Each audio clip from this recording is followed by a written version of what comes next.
Over voltage protection. The voltage waves having magnitude more than its normal value, यानी कि जब voltage wave का magnitude उसके normal value से ज़्यादा हो तो उसे ओवर वोल्टेज कहते हैं। Which remains for a very short duration, और जो कि बहुत ही छोटे ड्यूरेशन के लिए, बहुत ही कम समय के लिए रहता है, उसे ओवर वोल्टेज या ट्रांजिएंट ओवर वोल्टेज बोलते हैं। For any electrical equipment its insulation requirement are decided by this transient over voltage. किसी भी इलेक्ट्रिकल इक्विपमेंट के लिए उसका जो इंसुलेशन है वो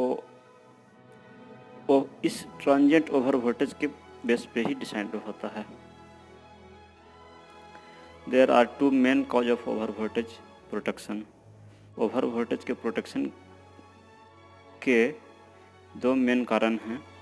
पहला है एक्सटर्नल कॉज और दूसरा है इंटरनल कॉज। ओवर वोल्टेज होने के क्या क्या कारण हैं, वो है दो कारण हैं, एक तो एक्सटर्नल कारण है, एक दूसरा इंटरनल कारण है। एक्सटर्नल कारण क्या है? These are mainly due to atmospheric disturbance, यानी कि एक्सटर्नल कारण में के कारण जो ओवर वोल्टेज होता है वो होता है mainly due to atmospheric disturbance. वातावरण में जो डिस्टर्बेंस होते हैं उसके कारण ओवर वोल्टेज होता है।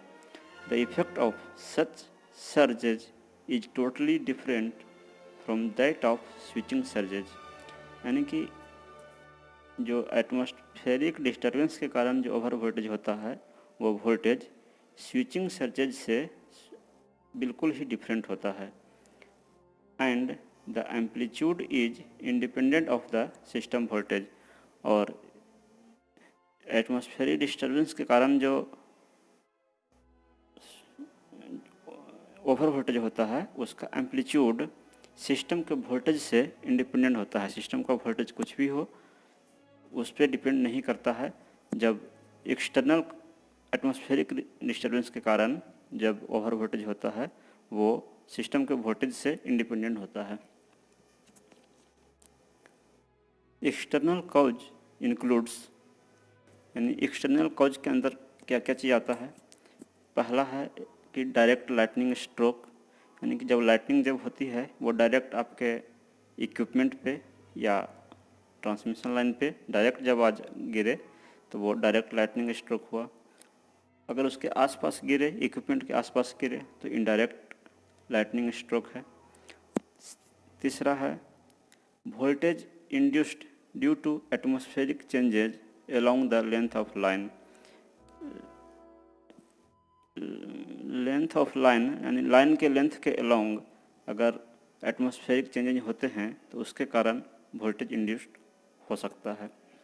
Electrostatically induced voltage due to presence of charged cloud nearby, यानी कि अगर इलेक्ट्रिकल इक्विपमेंट या ट्रांसमिशन लाइन के सामने अगर क्लाउड अगर प्रेजेंट हैं और वो चार्ज्ड हैं क्लाउड, तो उसके कारण इलेक्ट्रोस्टैटिकली इंड्यूस्ड ईएमएफ उसमें वोल्टेज आपके इक्विपमेंट में हो सकते हैं।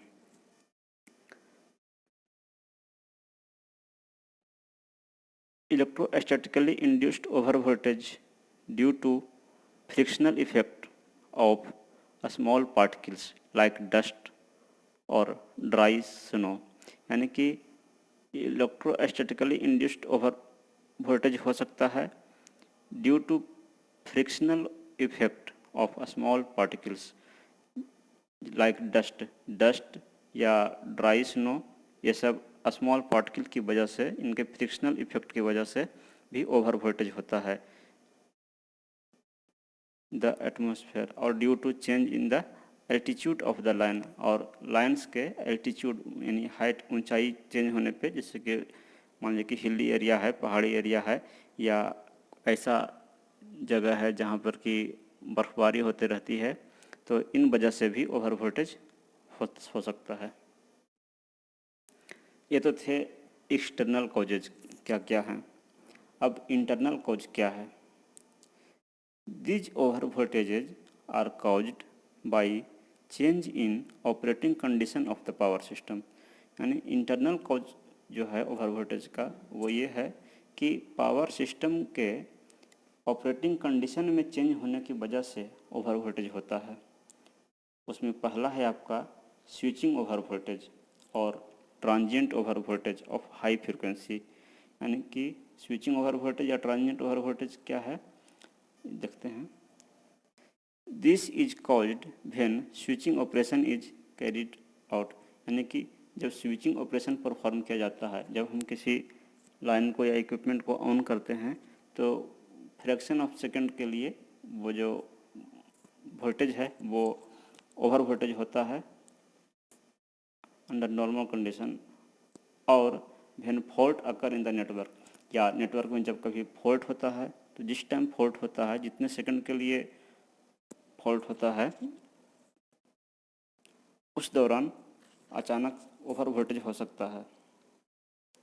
When an unloaded long line is charged, और जब कोई अनलोडेड लॉन्ग लाइन है यानी कि कोई ट्रांसमिशन लाइन है और नो लोड पे है और उससे अगर आप चार्ज कर रहे हैं तो फेरांटी इफेक्ट के कारण जो रिसीविंग एंड का वोल्टेज है वो इंक्रीज कर जाता है।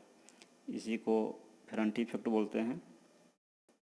Considerably resulting in over voltage in the system, जिसका कारण हो गया कि सिस्टम में ओवर वोल्टेज बढ़ जाता है, ओवर वोल्टेज हो जाता है।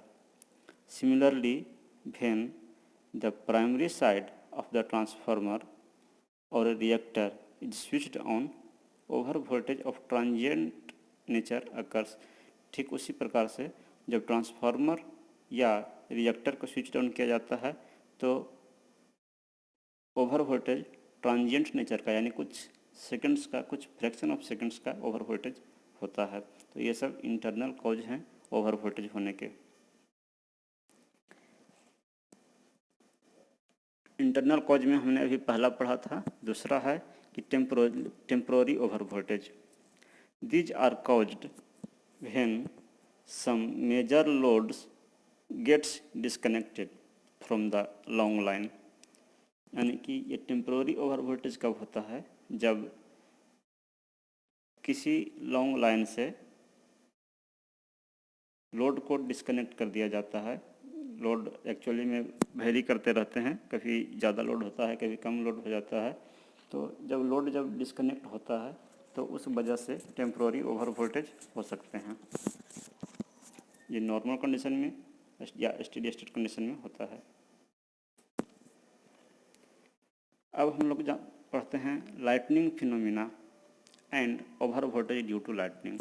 यानी कि जब लाइटनिंग जब होती है, बिजली कड़कती है, तो आखिर वो वजह क्या है जिस कारण से ये लाइटनिंग होती है, उसका फिनोमिना क्या है, वो लाइटनिंग होने की प्रक्रिया क्या है, इसके बारे में जानते हैं। There are various theories explaining the phenomena of lightning. Lightning के फिनोमिना को एक्सप्लेन करने के लिए बहुत सारी थ्योरी वैज्ञानिकों ने दी है। The most popular theory is the charging of cloud up to high voltage. तो उसमें से जो सबसे ज़्यादा एक्सेप्टेबल थ्योरी है वो ये है कि जब क्लाउड्स जब हाई चार्ज हो जाते हैं एट हाई वोल्टेजेस, तो और having a voltage up to 20 million volts, 20 million volts तक अगर उनमें वोल्टेज आ जाता है, या and a charging current up to 100 kilo ampere, then lightning होती है। This process tends to make the tops of the cloud positive and the bottom negative. तो इस वजह से जब क्लाउड जो हैं वो चार्ज हो जाते हैं तो उनका जो टॉप पार्ट है वो पॉजिटिवली चार्ज हो जाता है एंड बॉटम पार्ट जो है वो नेगेटिवली चार्ज हो जाता है। This creates A potential gradient between the clouds. तो इस वजह से जो है एक पोटेंशियल ग्रेडियंट डेवलप हो जाता है between the cloud and the earth. Cloud और अर्थ के बीच में एक पोटेंशियल ग्रेडियंट डेवलप हो जाता है।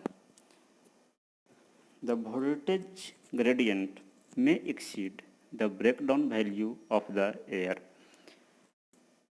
यह जो वोल्टेज ग्रेडियंट जो डेवलप हुआ क्लाउड और अर्थ के बीच में, यह अगर एयर का जो ब्रेकडाउन स्ट्रेंथ है उससे अगर ज़्यादा हो जाता है तो आपका एयर ब्रेकडाउन हो जाता है और वो लाइट फ्लैश ओवर आपको अर्थ तक आ जाता है।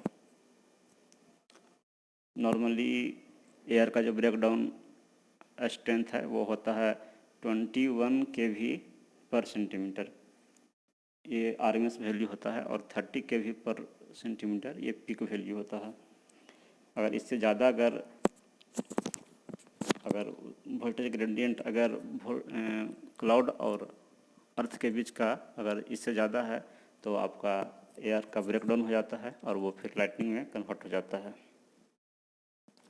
This flash over is similar to an electrostatic discharge of the atmosphere. यानी यह फ्लैश ओवर जो है वो इलेक्ट्रोस्टैटिक डिस्चार्ज की तरह होता है, जिसे कि लाइटनिंग नाम दिया गया है, और ये लगभग 50 माइक्रोसेकंड ड्यूरेशन तक के लिए होता है। बिकॉज ऑफ डायरेक्ट और indirect type of lightning stroke, a steep fronted wave is produced on the line. जब डायरेक्ट या इनडायरेक्ट लाइटनिंग स्ट्रोक होती है तो उस केस में एक बहुत ही स्टीप फ्रंटेड वोल्टेज वेव यानी कि हाई स्लोप का वोल्टेज वेव जो है वो प्रोड्यूस होता है लाइन के cross. Its peak value may reach to about 2000 kV। इसका जो वोल्टेज है वो 2000 kV तक का हो सकता है इन अबाउट 1 माइक्रोसेकेंड। 1 माइक्रोसेकेंड में ही वोल्टेज 2000 kV तक का वोल्टेज पीक वैल्यू हो सकता है। while it decays to half its peak value in about 5 microsecond. यानी लगभग 1 माइक्रोसेकेंड में इसका जो वोल्टेज का वेव है वो 2000 kV तक का हो सकता है, और डिके हो 5 माइक्रोसेकेंड तक में ये पीक वैल्यू का आधा लगभग डिके हो जाता है। यानी कि बहुत ही कम समय के लिए ये होते हैं over voltage. Because of this travelling waves are initiated along the line in both the direction। इसके कारण ट्रेवलिंग वेव जनरेट होता है। जब ये ओवर वोल्टेज या लाइटनिंग जब आपके ट्रांसमिशन लाइन पे पड़ती है तो दोनों साइड ट्रेवलिंग वेव फ्लो होते हैं। The velocity of this travelling wave depends on the inductance and capacitance of the transmission line. और ये जो ट्रेवलिंग वेव है इसका वेलोसिटी जो है वो डिपेंड करता है जो कि ट्रांसमिशन लाइन के अक्रॉस ट्रेवल कर रहा है, तो इसका ट्रेवलिंग का स्पीड डिपेंड करता है inductance and capacitance of the transmission line. The harmful effects of lightning are. इस लाइटनिंग का हार्मफुल इफेक्ट क्या है, क्या हानियाँ हैं इससे। उसमें पहला है कि the travelling waves which are generated on the account of lightning surges shatter the insulator and may even break the poles। ये ट्रेवलिंग वेव जो जनरेट होते हैं लाइटनिंग की वजह से ये आपके इंसुलेटर्स, पावर सिस्टम के इंसुलेटर्स को, इवन पोल्स को ये नष्ट कर सकते हैं। If the travelling waves rich towards the winding of the alternator, अगर ये ट्रेवलिंग वेव अल्टरनेटर की वाइंडिंग की तरफ अगर ये पहुंचता है तो आपका अल्टरनेटर का इंसुलेशन ब्रेकडाउन हो सकता है। After insulation breakdown the line voltage may be sufficient to maintain the arc which is produced resulting in ultimate damage of the machine. और जब इंसुलेशन जब अल्टरनेटर का ब्रेकडाउन होगा तो आर्क डेवलप होगा जो कि आपके इक्विपमेंट को डैमेज करने के लिए काफ़ी है। तीसरा है when the arc is initiated due to lightning stroke then it will set up a disturbing on oscillation in the line. जब लाइटनिंग स्ट्रोक के कारण जब आर्क इनिशिएट होता है तो लाइन में डिस्टर्बिंग ऑसिलेशन डेवलप होता है। Due to this other equipments connected to the system में डैमेज, और जिसके कारण कि अदर इक्विपमेंट जो सिस्टम से कनेक्टेड है वो भी डैमेज हो सकते हैं।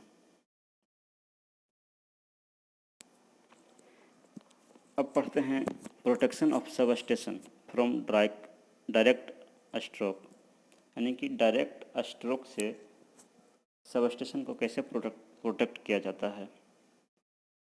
For protection of sub station from direct stroke of lightning, A separate metallic system called switch mounted on the structure or near to it may be used। यानी कि सब स्टेशन को direct lightning stroke से बचाने के लिए एक separate metallic system प्रयोग किया जाता है जिसे कि शील्ड कहते हैं। ये किसी स्ट्रक्चर के ऊपर हो सकता है या स्ट्रक्चर के बगल में हो सकता है। The total switchyard is provided with earthed overhead shielding screen. Total switchyard जो है पूरा सब स्टेशन आपका ओवरहेड शील्डिंग स्क्रीन के द्वारा प्रोटेक्ट किया जाता है और जो कि अर्थेड होता है, अर्थ किया हो रहता है। The earthing screen consists of network of copper conductors mounted all over the electrical equipment in the plant और सबस्टेशन। यानी अर्थिंग स्क्रीन जो है वो कॉपर के कंडक्टर्स का एक नेटवर्क है। कई सारे कॉपर कंडक्टर जुड़े हुए रहते हैं। Mounted on all over the electrical equipment, her electrical equipment के साथ वो माउंट किया हुआ रहता है इन द प्लांट और सब स्टेशन, प्लांट या सब स्टेशन में। This shield is appropriately connected to earth on at least 2 points with the help of low impedance path।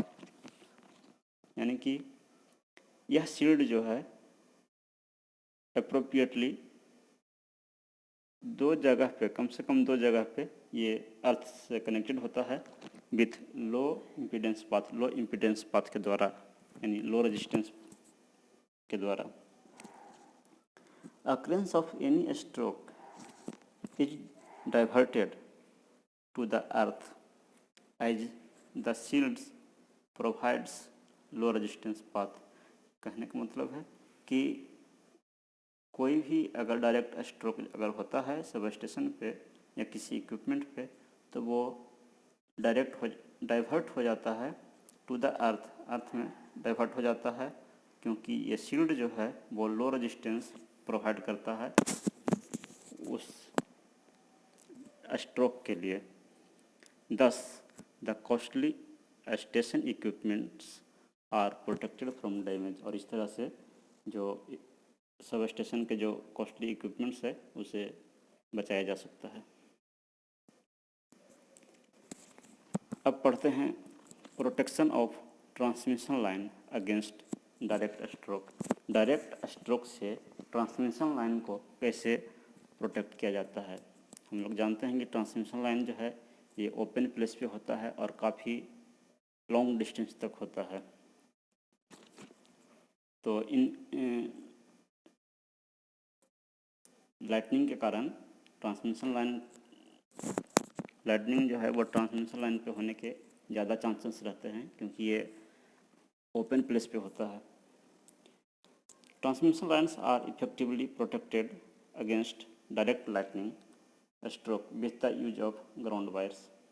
यानी कि ट्रांसमिशन लाइन को डायरेक्ट लाइटनिंग स्ट्रोक से protect किया जाता है ग्राउंड वायर का यूज करके। The ground wire is a conductor. Ground wire एक कंडक्टर है विच रन्स इन पैरेलल, जो कि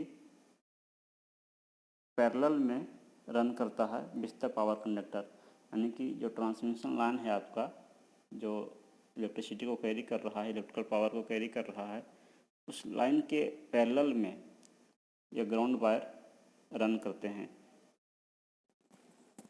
it is placed at the top of the tower structure supporting the power conductor. जो टावर का जो structure होता है जिस पे पावर कंडक्टर आपके रन करते हैं, उसी टावर पे सबसे ऊपर में ग्राउंड वायर होते हैं जो कि लाइटनिंग से प्रोटेक्ट करता है ट्रांसमिशन लाइन को।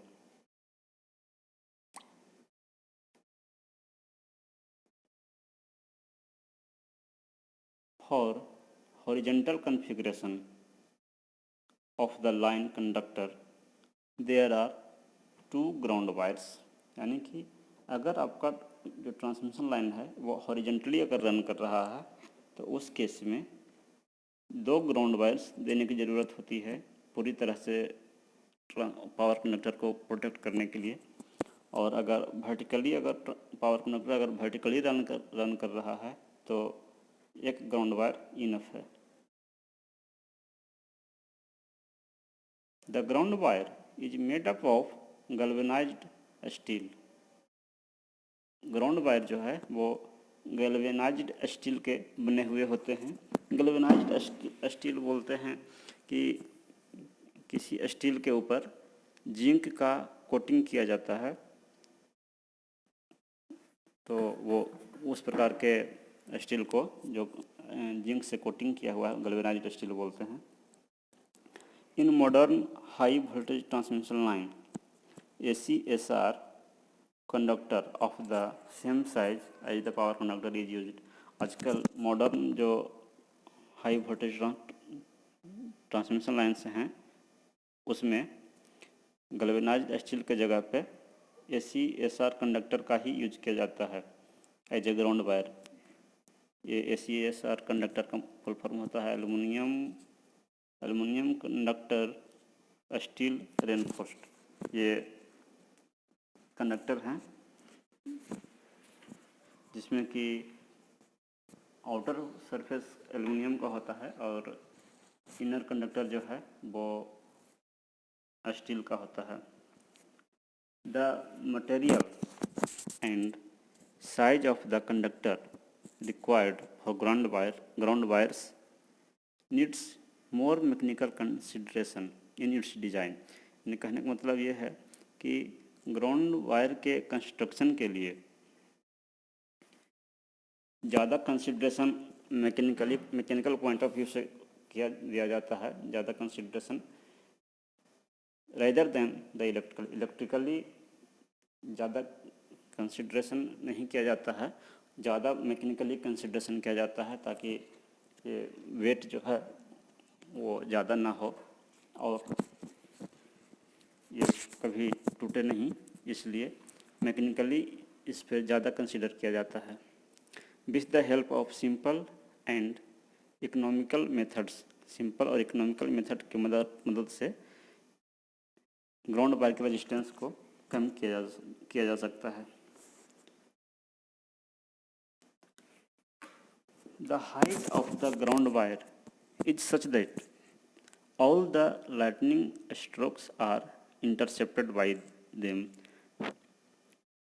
ग्राउंड वायर का हाइट इस तरह होता है, इतना होता है कि लाइटनिंग स्ट्रोक के द्वारा ट्रांसमिशन लाइन को प्रोटेक्ट किया जा सके। These ground wires are earthed at every tower or pole through the low resistance। यानी कि ये ग्राउंड वायर जो हैं वो प्रत्येक टावर पे या पोल पे अर्थ किए हुए रहते हैं, अर्थ से कनेक्टेड होते हैं थ्रू लो रेजिस्टेंस के द्वारा। Whenever any stroke strike on the line, it will be taken up by the ground wire। जब भी कोई स्ट्रोक लाइन पे स्ट्राइक करता है तो उस केस में ये जो ग्राउंड वायर हैं वो उसे अपनी ओर अट्रैक्ट कर लेगा क्योंकि उसका लो रेजिस्टेंस होता है। The heavy current flows to the ground through the ground wire. और जो हैवी करंट है वो ग्राउंड की तरफ फ्लो करता है थ्रू द ग्राउंड वायर के द्वारा ग्राउंड में फ्लो करता है। The extent to which the protection is provided by the ground wire depend upon the footing resistance of the tower. यानी कि the extent to which protection is provided by the ground wire, यानी ground wire जो है वो किस हद तक protection provide करता है ये डिपेंड करता है footing resistance of the tower पे, टावर के फुटिंग रेजिस्टेंस पे डिपेंड करता है। यानी हर प्रत्येक टावर जो है वो भी अर्थेड होता है, उसका भी अर्थिंग किया हो रहता है, और वो उसका जो रेजिस्टेंस होता है, जिस रेजिस्टेंस इक्विवेलेंट रेजिस्टेंस जिसके द्वारा वो अर्थ किया हुआ है, तो उसी को फुटिंग रेजिस्टेंस बोलते हैं। और उस फुटिंग रेजिस्टेंस पे ही डिपेंड करता है ग्राउंड वायर किस हद तक आपके ट्रांसमिशन लाइन को प्रोटेक्ट कर रहा है। अब पढ़ते हैं लाइटनिंग अरेस्टर के बारे में।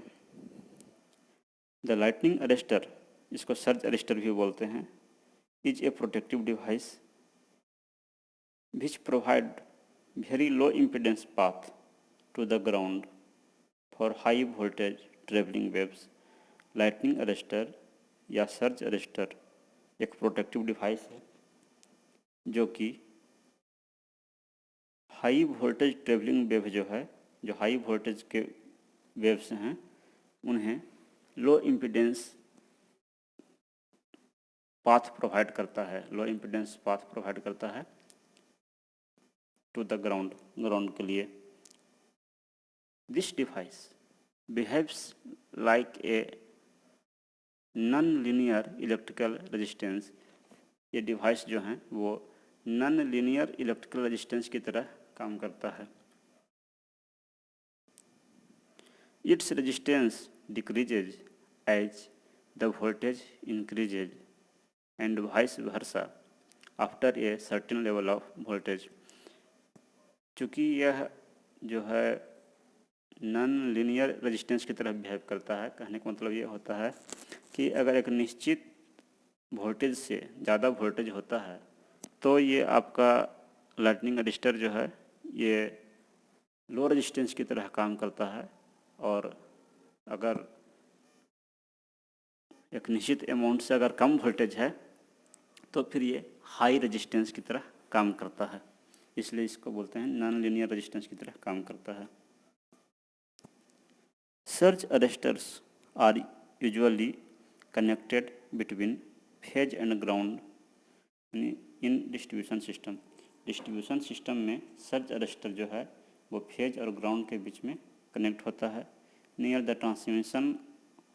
The terminal of large medium voltage rotating machine, जो रोटेटिंग मशीन है लार्ज या मीडियम वोल्टेज के, उनके बगल में भी लाइटनिंग अरेस्टर का यूज होता है।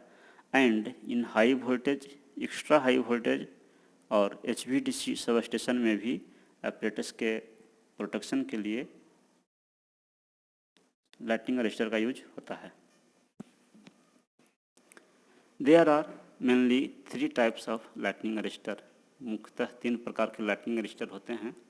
उसमें पहला है रड गैप, दूसरा है प्रोटेक्टर ट्यूब, और तीसरा है valve type of lightning arrester. पहले पढ़ते हैं रड गैप के बारे में। It is the simplest, cheapest and most rugged form of surge diverter used for protection of insulators in line equipment and bushings. यानी कि रड गैप जो है ये सबसे सिंपल, सबसे सस्ता और most rugged form of surge diverter है, जो कि इंसुलेटर्स के प्रोटेक्शन के लिए, इक्विपमेंट के प्रोटेक्शन के लिए और बुशिंग के लिए यूज होता है।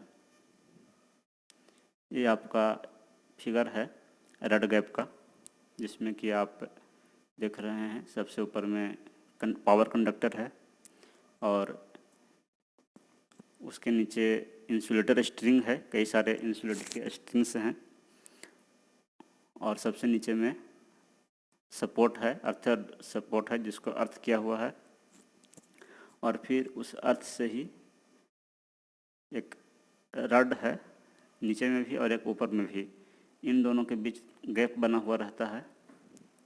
और बाकी के इसके वर्किंग हम आगे देखते हैं।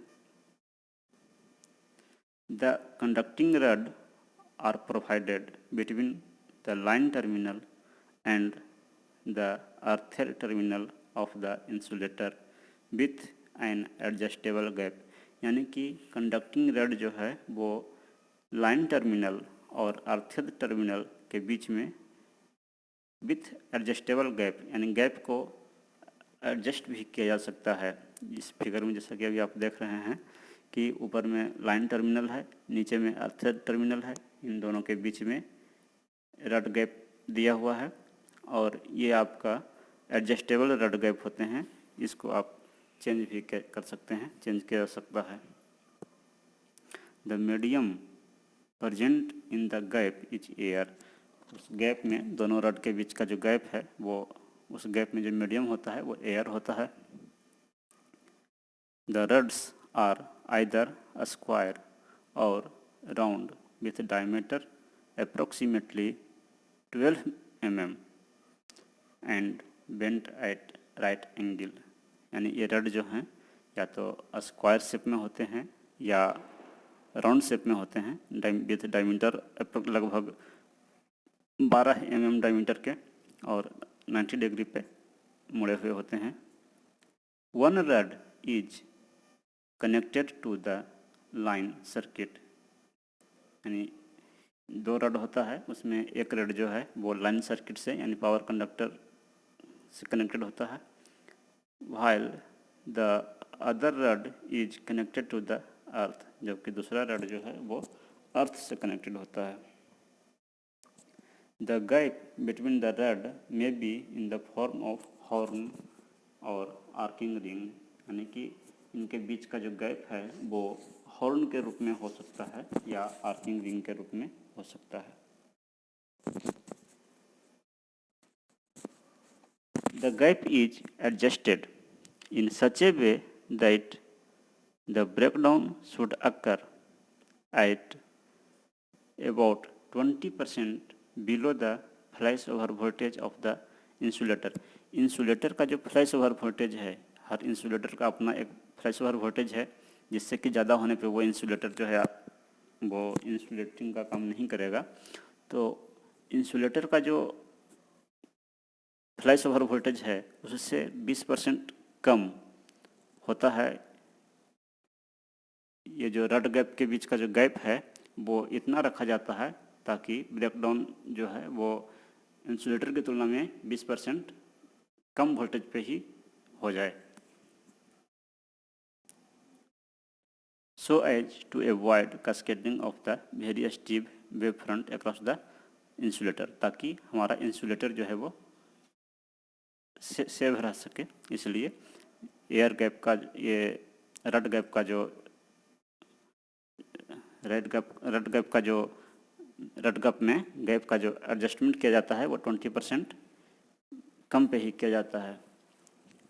The distance between each path and insulator should be more than 1/3 of the gap length to prevent the arc from being blown on the insulator.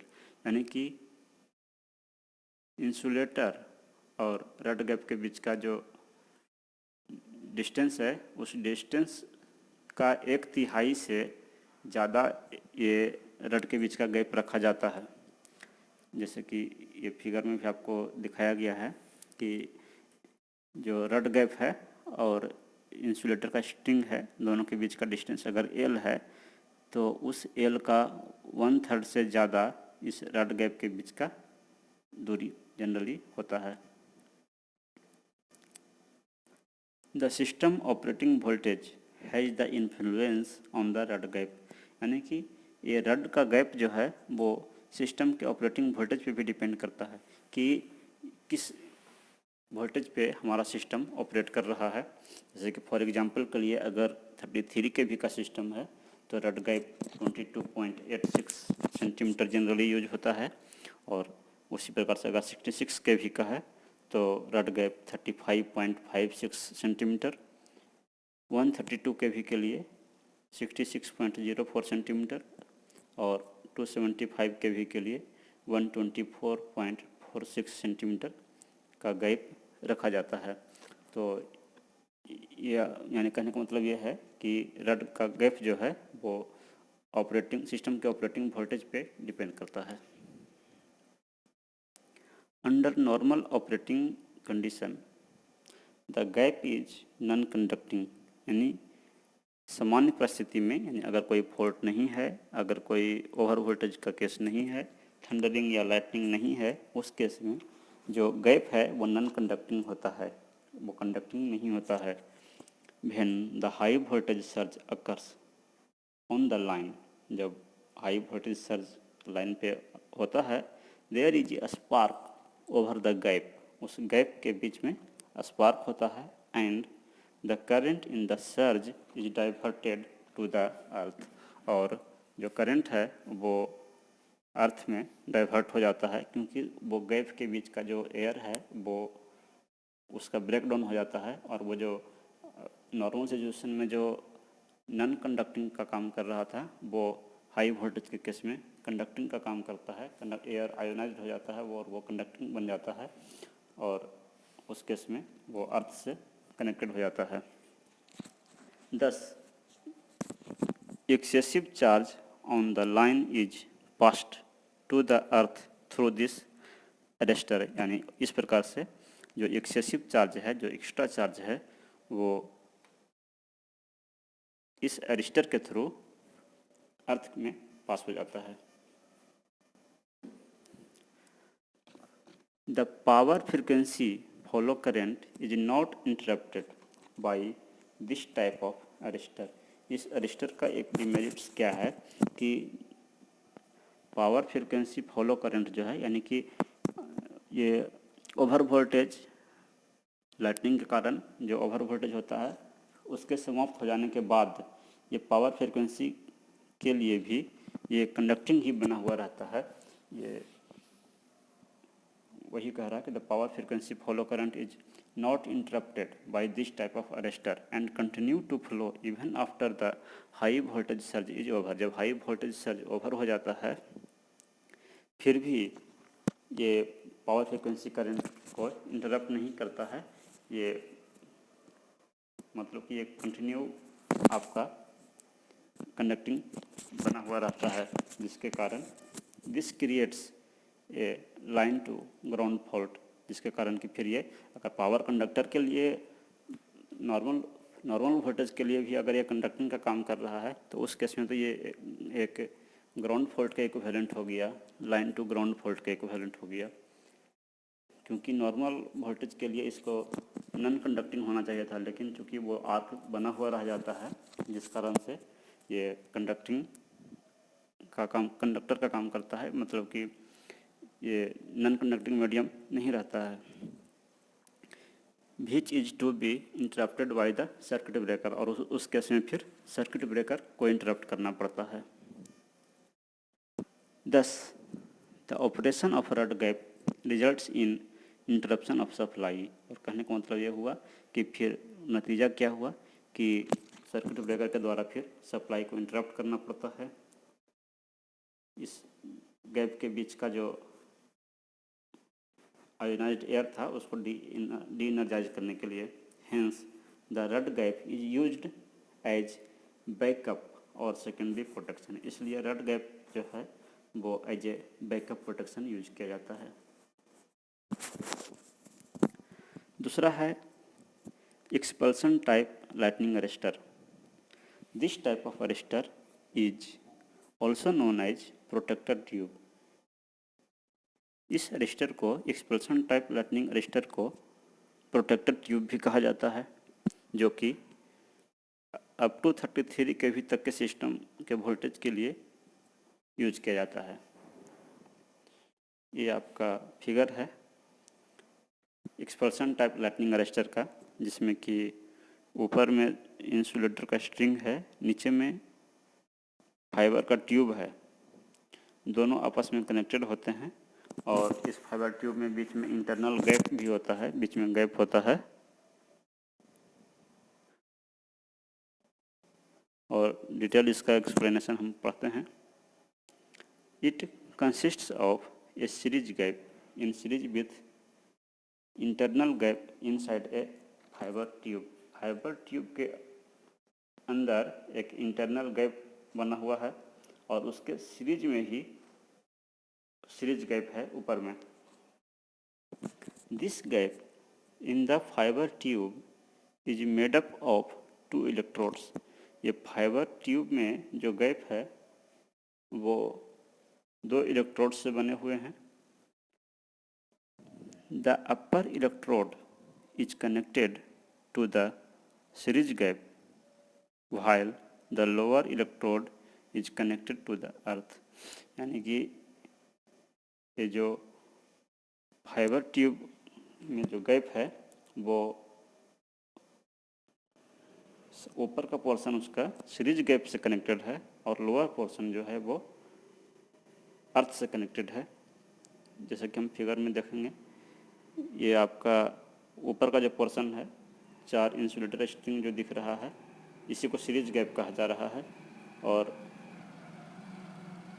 ये फाइबर ट्यूब का जो इंटरनल ऊपर का पोर्शन है वो सीरीज गैप से connected है और लोअर पोर्शन जो है वो अर्थ से कनेक्टेड है।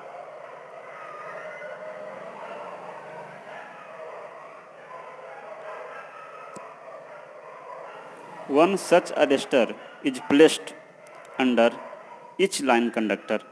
हर प्रत्येक लाइन कंडक्टर के लिए एक अरेस्टर का प्रयोग किया जाता है। It is required that the breakdown voltage of the tube should be less than that of insulation for which it is used. यानी जिस चीज़ के प्रोटेक्शन के लिए यूज किया गया है उसके इंसुलेशन से कम ब्रेकडाउन वोल्टेज होता है जो फाइबर ट्यूब में जो गैप है उसका। Whenever over voltage occurs on the line, जब कभी भी लाइन पे ओवर वोल्टेज होता है, there is breakdown in the series gap. उस केस में सीरीज गैप जो है उसका ब्रेकडाउन हो जाता है and arc is form between the electrodes in the tube. और फिर ट्यूब में इलेक्ट्रोड्स के बीच आर्क का फॉर्मेशन होता है, दस providing A low impedance path for the lightning. और इस प्रकार से जो लाइटनिंग करंट है उसके लिए लो इम्पीडेंस पाथ प्रोवाइड करता है। तीसरा है valve type lightning arrester. It is an expensive surge diverter also known as non linear surge diverter. यह जो वाल्व टाइप जो लाइटनिंग अरेस्टर है वो एक्सपेंसिव है। एक्सपेंसिव कहने का मतलब है कि खर्चीला है और इसे नॉन लीनियर सर्ज डायवर्टर भी कहते हैं। इसका कंस्ट्रक्शन देखते हैं। There are 2 assembly in this arrester. इस अरेस्टर में वाल्व टाइप जो सर्ज अरेस्टर है उसमें 2 असेंबली हैं। एक है सीरीज स्पार्क गैप और दूसरा है non linear register disc. The non linear elements are in series with the gap. यानी कि जो नॉन लीनियर रजिस्टर डिस्क है वो सीरीज स्पार्क गैप के साथ सीरीज में होता है, जैसा कि पिछले वाले में था। Both these assemblies are connected. Both these assemblies are contained in tight porcelain container. यानी इन दोनों असेंबलीज को, सीरीज स्पार्क गैप और नॉन लीनियर रजिस्टर डिस्क को, दोनों को एक टाइट पोर्सिलेन के कंटेनर में रखा जाता है for reliable protection against moisture, humidity and condensation. यानी कि मॉइस्चर ह्यूमिडिटी से बचाने के लिए इसे पोर्सिलेन के टाइट कंटेनर में रखा जाता है। ये आपका फिगर जो है वो वाल्व टाइप लाइटनिंग अरेस्टर का है, जिसमें कि सबसे ऊपर में पावर कंडक्टर है उसके नीचे पोर्सिलेन का हाउसिंग है, बीच में स्पार्क गैप है और उसके नीचे फिर नॉन लीनियर रेजिस्टेंस का ब्लॉक है। कई सारे नॉन लीनियर रजिस्टर्स लगे हुए हैं।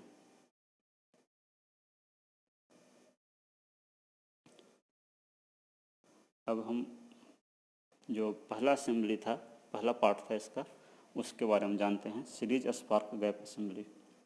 It consist of number of series gap consisting of 2 electrodes with fixed gap spacing.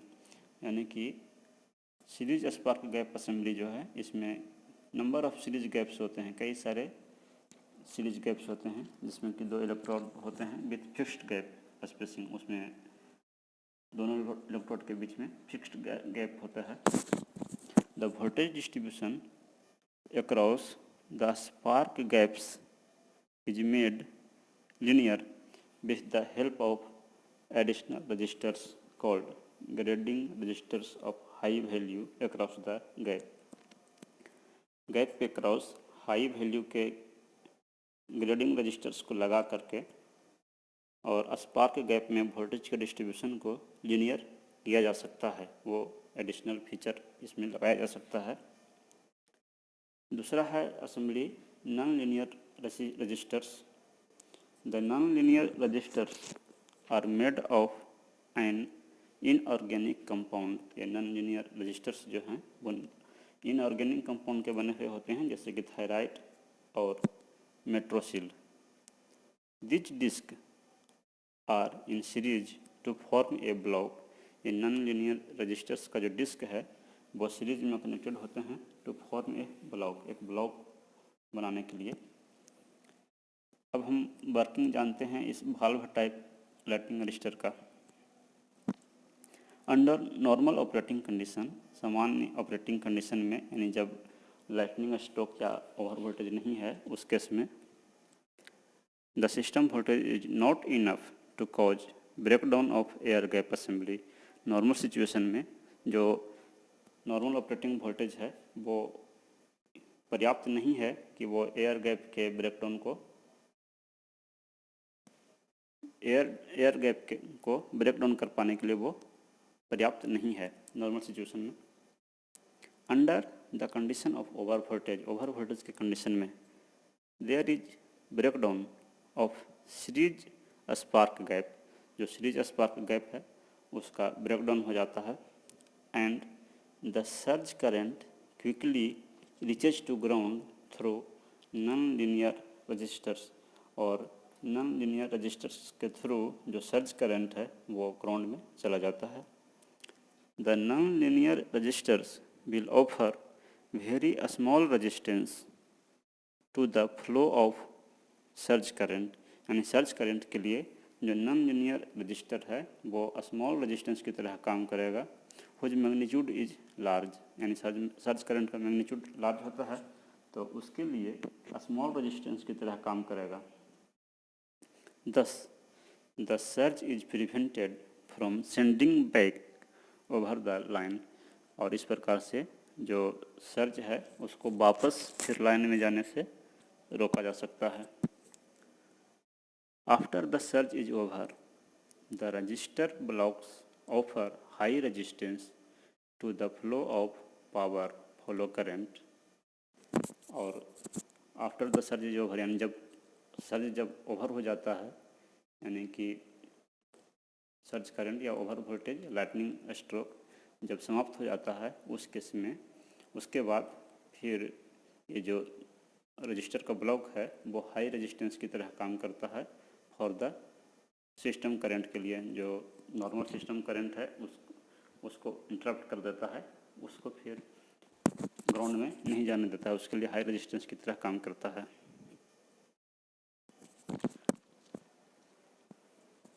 Thank you.